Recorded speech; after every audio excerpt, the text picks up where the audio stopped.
Italian Wine Podcast. Chin Chin with Italian wine people. Hello, this is the Italian Wine Podcast. My guests today are dad and daughter team, Tommasini family, Lisa and Luca, from the San Gervasio Winery, which is near Pisa on the Tuscan coast. Yeah, exactly. Okay, so who are we going to start with? Who's going to give us a little bit of family history? Well, me, I'm going to start. No hesitation there, was there? No hesitation on it. Yeah, well, San Gervasio actually is the name of a little village in Tuscany, in the Pisa district, and it's property of our family since the 60s, so it's a very long time. My grandfather bought the estate at that time, yeah. Was he Tuscan? Tuscany, yeah. But was he from Siena? Was he from Florence? Well, no, we are between Pisa and Florence. 30 kilometers from the coast. Okay. And Dad? So did you learn everything from Dad, or how did that work? What's the family Yeah, dynamic? well, actually, I learned a lot from my dad. Yeah, but not too much, then. Yeah, well, experience is very important, actually. So I learned a lot staying at the winery. So you took over from your father, was that correct? Yes. When was that? My father was died in 2002.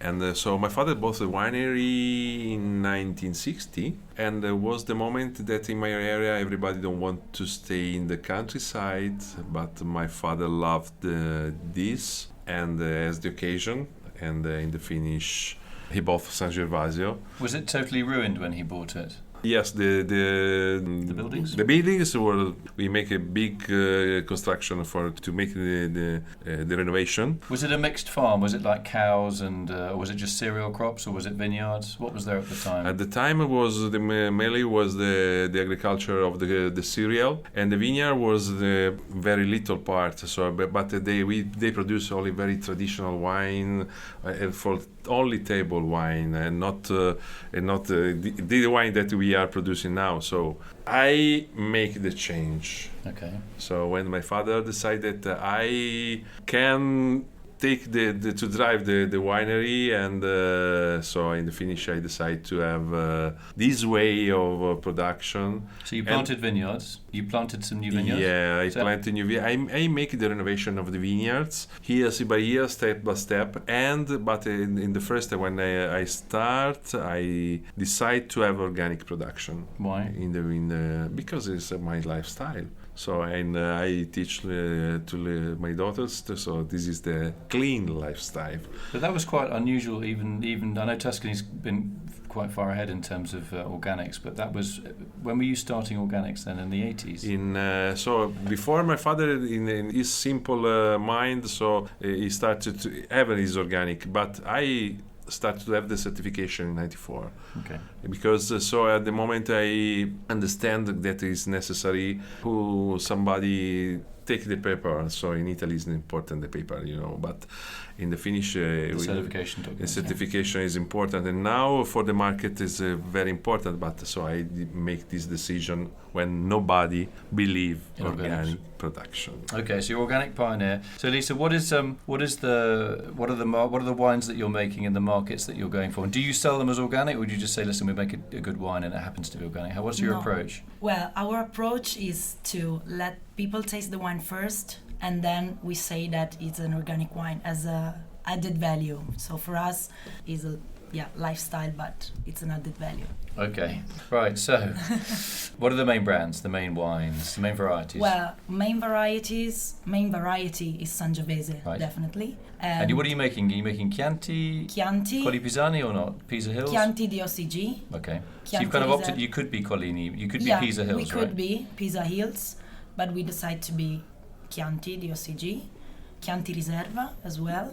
And A Sirio, it's our most important wine. So what is the blend of A Sirio? It's 100% Sangiovese. So you're really focused on Sangiovese? Definitely. Why does it work so well where you are? Why does it taste so good from where you are? Well, mainly our wines are very fresh and tasty. This is because of our soil. So we have a very sandy soil with a lot of limestone, a lot of fossil shells, and this minerality is the main character of all our wines. So from sandy soil, you're getting a very fluid Yeah. Sangiovese that's really easy fluid, to appreciate fresh. on its own. Yeah, definitely. What about Luca? What about on the winemaking side? How easy is it to work with sandy soils? Because they're not always easy to work with. They're easy to work because they're quite light, but they're not always easy to work with. If you see what I mean.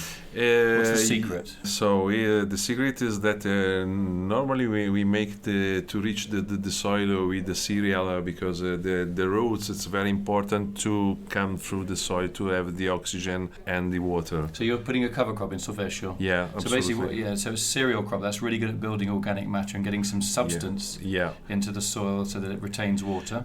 Yeah. It's not only the water, but also the oxygen is a very important part, and especially in the sandy soil is important because this kind my soil is close to the feet of the plant, and the plant maybe need more oxygen, and we work the soil with the machine to have more soft soil, and this is the really key. Also, we are in a place that we have not much rain normally, and so in this way we help the plant to preserve the humidity in the soil and to have more oxygen. Yeah, so the cereals are really good at building organic matter. That decomposes in the soil. It forms like a spongy, humusy material, and when it rains, the rain is absorbed, and so that when the vine is thirsty, say, I can go to the fridge, I can take some water. But we don't take more water to the plant.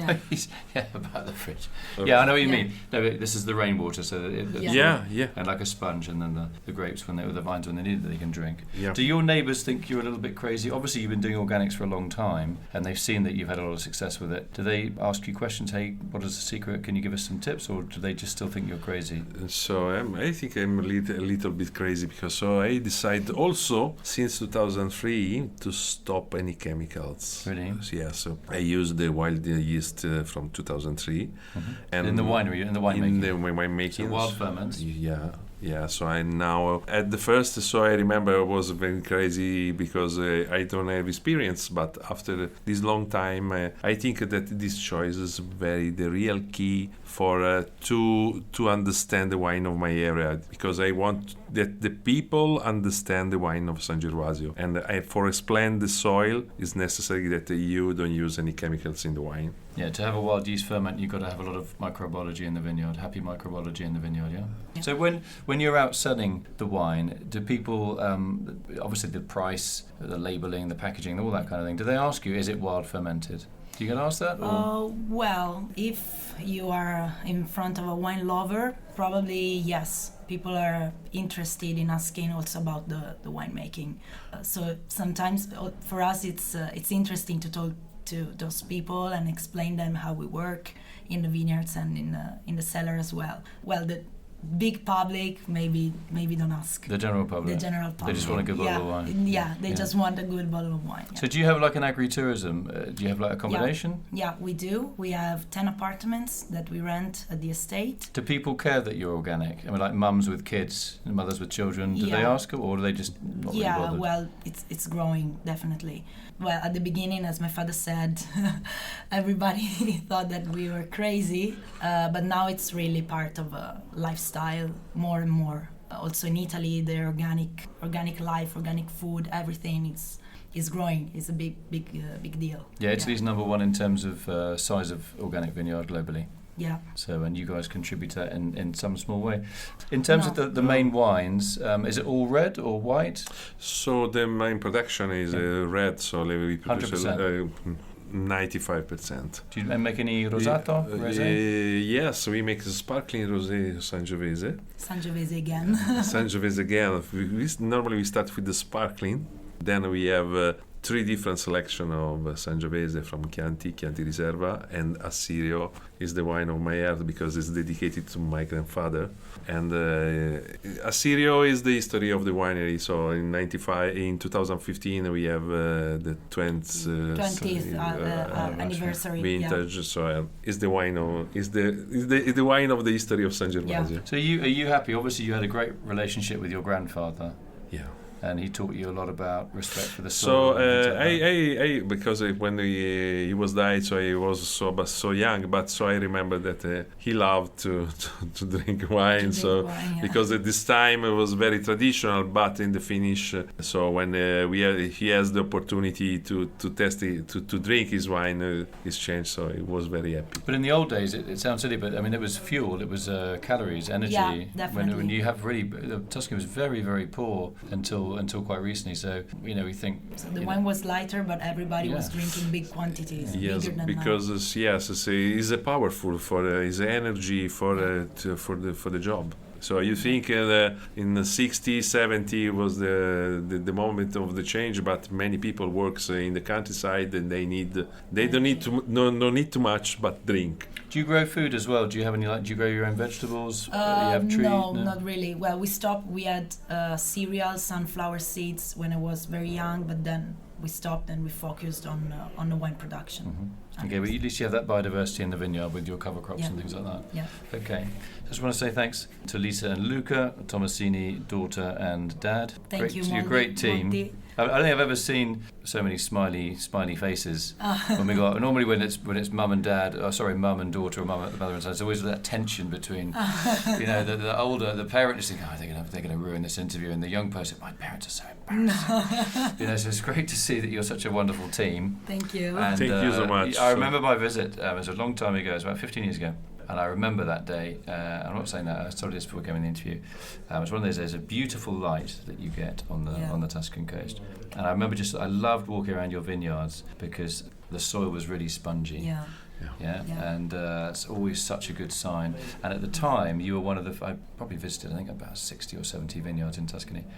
And some of them were organic, but yours is the visit that really stuck in my memory. Wow, thank you. Thank you so much. much. Nice to see you after so Nice so to long, see you too. and it's very good to see that you've got a wonderful daughter, and she's going to do a fantastic job. Thank you so much, Monty. Thanks a lot. Thanks a lot. Thank Thanks to you. both of you. Follow Italian Wine Podcast on Facebook and Instagram.